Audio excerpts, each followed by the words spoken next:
Once a shepherd and his family would have spent most of their lives in a little hut or cottage high on the hills. These days, most shepherds live in the valleys and have motorbikes to get them up onto the higher ground.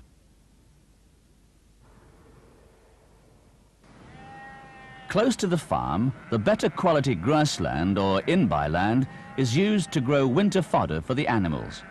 Flowers thrive in the hay meadows, buttercups, hay rattle and clover. Hay used to be the main crop, harvested in July.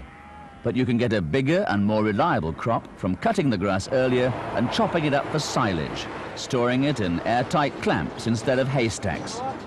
Most farms now have specialized machinery to cope with the demands of modern agriculture. Unless protected, flower-rich hay meadows will become a thing of the past.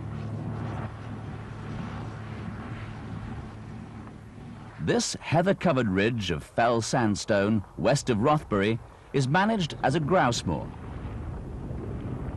The keeper's job is to ensure that there's plenty of food for the grouse and that foxes and other predators are kept off the moor. Every year, patches of heather are burned to encourage fresh, green growth on which the grouse can feed.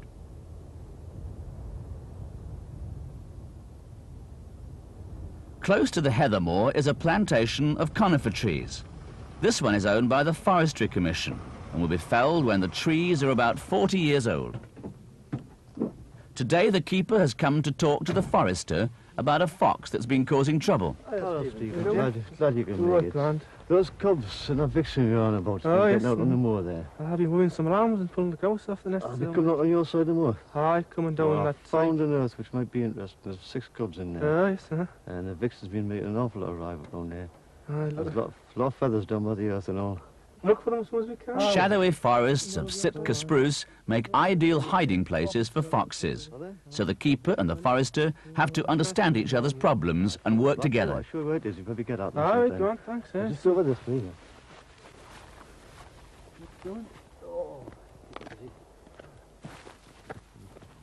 Wisp!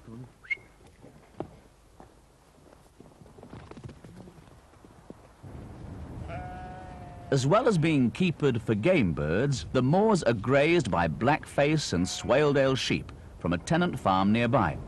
The farmer and the keeper also work closely together and understand the needs of both grouse and sheep. Not very far away, all the footpaths end, and Ministry of Defence notices issue an unexpected warning. 15% of the national park is used as a firing range by the Army and is out of bounds to walkers when red flags are flying and exercises are in progress. Another 5% is used for dry training, no live ammunition, but walkers must keep to the paths. The park can be an unexpectedly noisy place.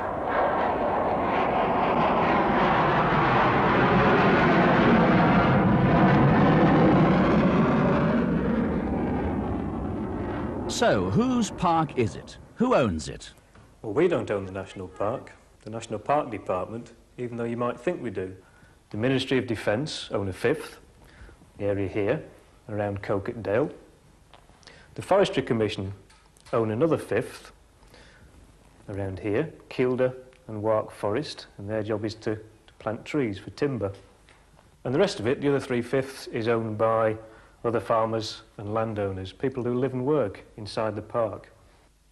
And what is the role of the National Park Authority? We have to protect the landscape and the scenery inside the National Park. We also have to provide facilities for the public so they can enjoy it, but we have to balance that against the needs of the people who live and work in the National Park, the farmers and those other landowners. The Park Authority does this by encouraging visitors and landowners to consider each other's needs and by employing craftsmen to keep walls and paths in good repair. The National Park also has planning responsibilities and is able to influence what landowners and farmers do by controlling grants and advising on developments. The Park Authority tries to work closely with people whose livelihoods are at stake, but it can stand firm and can refuse planning permission if it thinks a scheme would damage the landscape. Ultimately, the protection of the countryside in the national park has to be set against the needs of the rest of the country. The park authority can be overruled by the government when national priorities and interests are involved. Having an army range in the middle of a national park may seem contrary to the spirit of access and conservation, but there are some side benefits. Most of the time, the ranges are amongst the least disturbed places in the park and are rich in wildlife. Wherever possible, we try to reach voluntary agreements with people, encourage people to adopt schemes that are in the interests of conservation inside the national park. Tree planting, repairing stone walls, looking after public footpaths and rights of way, so the visitors can also come and enjoy the national park.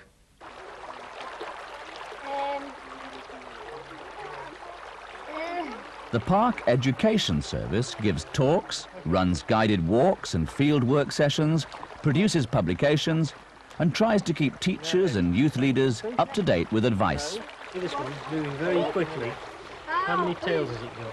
Can you see? 3. 3, that tells you it's a mayfly larva. Mayfly larva. Now you know what a mayfly looks like, don't you? Yeah. That's right. It's a little bit different to the other mayfly you've It's seen. moving, the little bits on the That's side are right. moving. Now you The see the bits on the skull's side moving. bigger. Is that how it breathes? That's right. Now we said the bits on the side are actually gills. And it's moving the gills so that the water flows over them and it makes it easier to get oxygen from them so it can breathe. That's right. That's a little tiddler. It's a very small fish. You can see some big ones across here. You can see its eyes. They're probably small minnows or brook trout. It's the kind of fish you'll get in here with the fast-flowing water. You're doing well, you've got it. The countryside is there to be enjoyed.